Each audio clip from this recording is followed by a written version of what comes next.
That's a nice view behind me, isn't that? That's a nice view of an empty parking lot and empty bays. That car's from yesterday. That car's from yesterday. This video is to talk about, somebody said in the comment section that why aren't we testing every part that we're installing?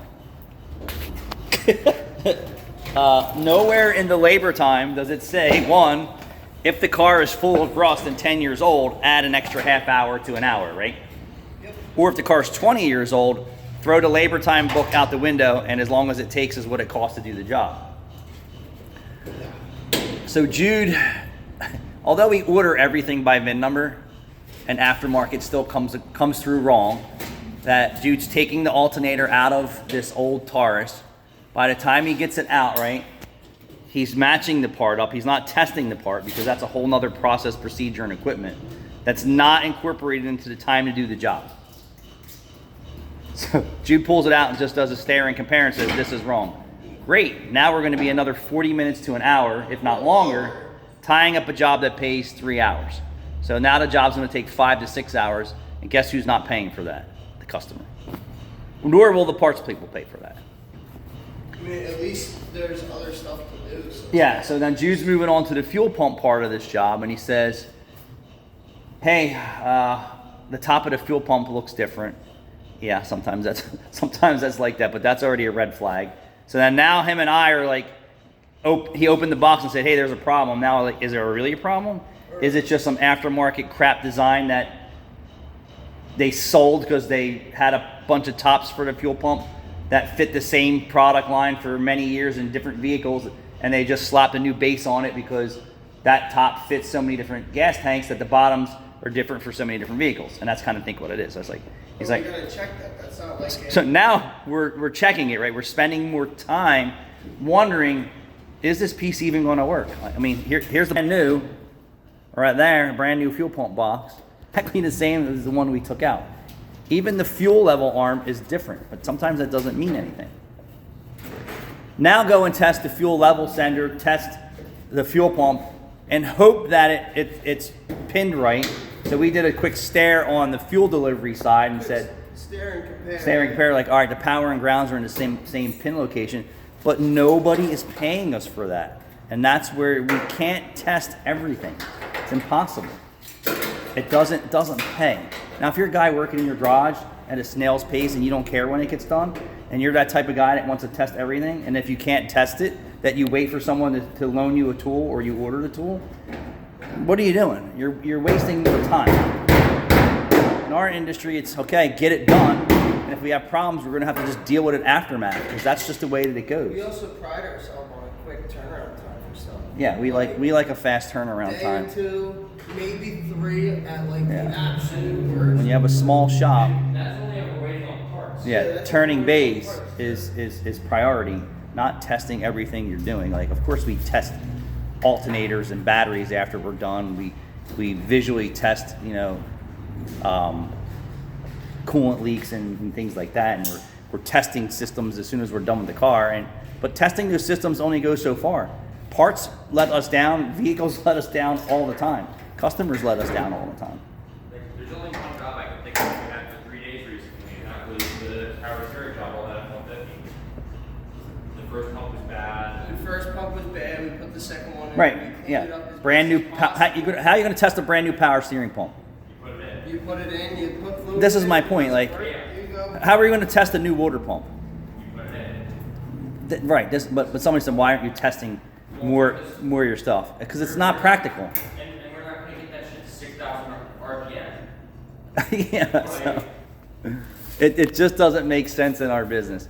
You have to just run through the cornfield blind, install everything, and hope that it works. And if it doesn't, then you got to backtrack. That's just the way that it goes. Learn your products.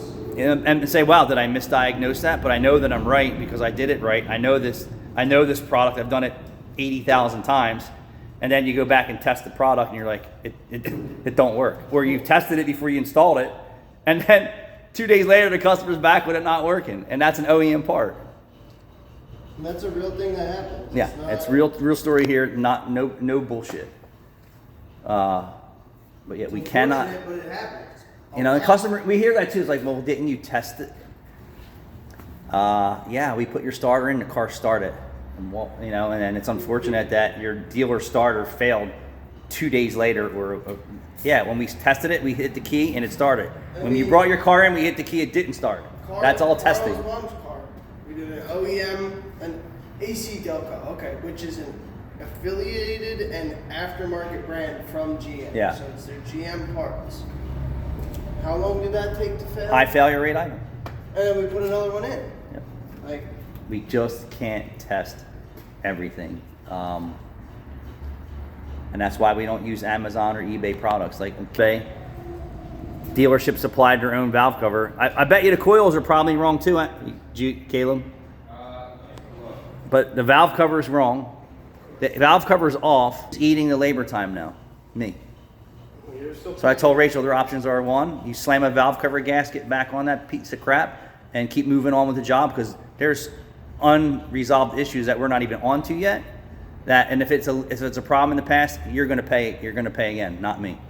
Because if we would have did it my way, I would have had the dealer part here today, and we would have been on with life. But now we're doing it the miserable way. No, it's here Monday. We get parts Wednesday. And then Rachel's like, "Well, just push it out." I'm not pushing the car in and out. We're not doing it. And not when. Not at all. My days of doing that shit are Not over. when you have health issues and my knee. We have a just valve locked cover up. coming out, so. Okay. My knee just. But the locked problem up. with that car over there, right, is the guy who did that valve cover gasket really doesn't have the knowledge and experience in saying, hey, yeah, this vehicle's 10 years old and it was leaking already. And it has a plastic valve. And it's a plastic valve cover. It isn't the same shape it was the day it put on and then the day you took it off. And your best possibilities for sealing that is replace the valve cover. And kind of like Ford wising up with their plastic oil pans is like, Mr. Customer, we know that's a shitty design, but you have to pay for the aluminum oil pan upgrade if you want your new vehicle to stop leaking oil in your driveway. Crazy. Crazy. I would never, if I had to deal with that nonsense for a product line, I would never buy a new car from you ever again. I don't care if you were giving me the friggin' car for almost free, I wouldn't do it. Yeah. That has to be on the top. Oh, you're just making it look like it works. It'll work. Yeah, so our fire inspection included an automatic door closer. For 20 years, it's been fine. That's our only source of air in this narrow-ass shop in the summertime. Yeah. But the door has to be closed all the time. What? That's what he said. That's why it's called auto close. In case there's a fire, they don't want the fire burning down the neighbor's house or the trees or anything else. Just keep that fire contained in here. So when somebody runs through the door, They don't care about it. They don't care about that. He's like, if I have to use the machine to cut through your back door, you're not going to be really happy. What the fuck do I care? Let it burn down. I really don't care. Burn it down, dude. I got insurance. Let it burn. You can knock the building down if you want, if you really want to put the fire out. But do whatever you got to do. All right, so it's almost impossible to test every part that we install. I've even had brand new wheel bearings, hub and bearing that's already assembled, in my hands, doing a rotate test and say, God damn, this thing's got notches in it already.